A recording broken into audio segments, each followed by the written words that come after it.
जो स्टोरी है वो बाबा खाटू श्याम जी के बारे में है। कौन है बाबा खाटू श्याम जी? क्यों कहते हैं हारे का सहारा बाबा खाटू श्याम हमारा?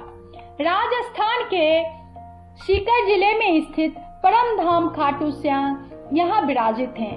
खाटू श्याम जी यहाँ इनका बहुत ही प्राचीन मंदिर है। केवल राजस्थान ही नहीं बल्कि पूरे देश दुनिया से खाटू श्याम के भक्त यहाँ उनके दर्शन के लिए आते हैं।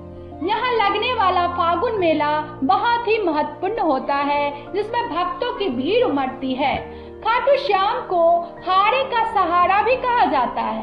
कहते हैं खाटू श्याम जी कभी अपने भक्तों को अकेला नहीं छोड़ते और जब भी भक्त जीवन की परिस्थितियों से हार मानते हैं, खाटू श्याम जी उनका सहारा बन जाते हैं। कौन है खाटू श्याम जी? खाटू श्याम महाभारत के भीम के पोते भीम और हिडिंबा के पुत्र हुए। घटोत्कच और मोरवी के 3 बेटों में सबसे बड़े बेटे का नाम हुआ बर्बरिक। बाल्यकाल से ही ये बहुत वीर और महान योद्धा थे। शिव जी की घोर तपस्या करके उन्हें प्रसन्न किया और 3 अमोघ बाण प्राप्त किए। इस प्रकार 3 बाणधारी के नाम से भी जाने गए। जब बर्बरिक को महाभारत के युद्ध का पता चला तो उन्होंने अपने धनुष बाण उठाकर युद्ध में जाने का निर्णय लिया। वह अपने छोटे दादा अर्जुन जैसे ही धनुर्धरी थे। जब वो युद्ध भूमि की ओर जा रहे थे तो उनकी माँ ने उनसे वचन लिया कि जो पक्ष हारने लगेगा तुम उसकी तरफ से युद्ध करना, तुम हारे का सहारा बनना। माँ को वचन देकर वो अपने नीले रंग के घोड़े पे सवार होकर 3 अमोघ बाण और धनुष के साथ कुरुक्षेत्र की रणभूमि की ओर चल पड़े। अपनी माता को दिया वचन के अनुसार बर्बरिक हारने वाले पक्ष की तरफ से लड़ने लग जाते। श्री कृष्ण समझ गए ऐसे तो महाभारत का युद्ध कभी समाप्त नहीं होगा, बर्बरिक किसी को हारने नहीं देंगे। तब श्री कृष्ण चिंतित हो गए और अर्जुन और श्री कृष्ण बर्बरिक की वीरता को और उसके चमत्कार को देखने के लिए वहां उपस्थित हुए। तब बर्बरिक ने कृष्ण भगवान की आज्ञा के अनुसार एक ही तीर से सारे पत्ते छेद कर दिए। तब तीर एक करके सारे पत्ते छेदता जा रहा था, तब एक पत्ता टूटकर नीचे गिर गया।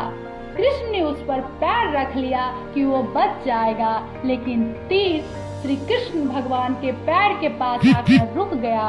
तब बर्बरिक ने कहा कि प्रभु, एक पत्ता आपके पैर के नीचे है, मैंने तीर को सिर्फ पत्ते छेदने की आज्ञा दी थी। उसके बाद श्री कृष्ण चिंतित हो गए और फिर ब्राह्मण के वेश बनाकर सुबह बर्बरिक के शिविर के पास पहुंच गए और दान मांगने लगे। बर्बरिक ने कहा कि मांगो ब्राह्मण, क्या चाहिए? श्री कृष्ण ने कहा कि तुम दे नहीं सकोगे। बर्बरिक श्री कृष्ण के जाल में फंस गया और भगवान श्री कृष्ण ने उनका सिर मांग लिया। बर्बरिक ने विनती की कि कोई साधारण ब्राह्मण उनका सिर दान में नहीं मांगेगा, इसलिए अपना असली परिचय दे। श्री कृष्ण ने अपने रूप में आ गए। बर्बरिक ने उनसे कहा कि वह अंत तक महाभारत युद्ध देखना चाहते हैं। श्री कृष्ण ने उनसे कहा कि उनका कटा हुआ सिर सामने की पहाड़ी पर रख दिया जाएगा, वहां से वह युद्ध देख सकेंगे। वीर बर्बरिक खुशी के साथ अपना सिर काटने को तैयार हो गया और फागुन माह के द्वादशी को उन्होंने अपने शीश का दान दे दिया। इस प्रकार वे शीश के दानी कहलाए। युद्ध में विजय श्री प्राप्त होने पर पांडव विजय का श्रेय लेने लगे। उसके हेतु वाद विवाद होने लगा। तब श्री कृष्ण ने कहा, इसका निर्णय तो बर्बरिक का शीश ही कर सकता है। बर्बरिक के शीश ने बताया, युद्ध में श्री कृष्ण का सुदर्शन चक्र चल रहा था, जिससे कटे हुए वृक्ष की तरह योद्धा रणभूमि में गिर रहे थे और द्रौपदी महाकाली के रूप में रक्त का पान कर रही थी। भगवान श्री कृष्ण ने उन्हें वरदान दिया, कलयुग में तुम्हारे मेरे नाम श्याम के नाम से पूजा जाएगा। अपनी कलाओं, अपनी शक्तियां प्रदान करते हुए भगवान श्री कृष्ण ने कहा, बड़बड़िक, धरती पे तुमसे बड़ा दानी ना तो कोई हुआ है और ना ही होगा। माँ को दिए वचन के अनुसार तुम हारने वालों का सहारा बनोगे। लोग तुम्हारे दरबार में आकर जो भी मांगेंगे उन्हें मिलेगा। इस तरह से खाटू श्याम मंदिर का अस्तित्व में आया। बाबा श्याम खाटू धाम में स्थित श्याम कुंड में प्रकट हुए थे। श्री कृष्ण विराट शालिग्राम के रूप में 1777 से खाटू श्याम जी के मंदिर में स्थित होकर भक्तों की मनोकामनाएं पूर्ण कर रहे हैं। अगर आपको ये वीडियो पसंद आया है तो प्लीज लाइक कर दें। धन्यवाद।